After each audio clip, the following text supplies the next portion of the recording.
So these past 2 weeks in topics in Western literature, we've been reading Ellison's Invisible Man, who writes about a an unnamed character, the narrator, who is on a journey to discover his identity for himself, and in doing so, he has to kind of mold himself into other things that people want him to be, um, and in doing that, during this whole process, he's trying to find out who he is.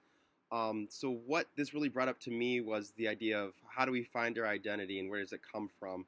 And one big thing that I think was huge in this book was I think the narrator, the Invisible Man, found himself a lot more when he joined the Brotherhood in New Harlem, whereas before he wasn't a part of a group. And so now that he's a part of a group and has intimacy with them, he finds his identity through them.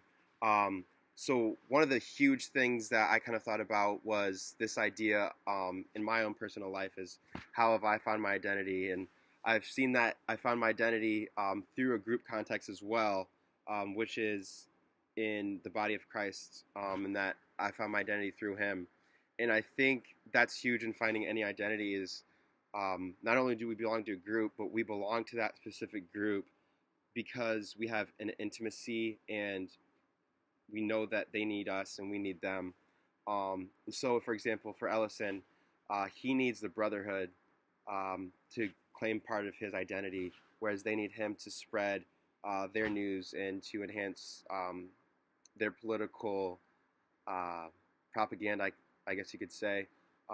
Whereas for us in the body of Christ, um, Christ uses us. He doesn't necessarily need us, but he uses us to glorify him. And whereas we truly need Christ.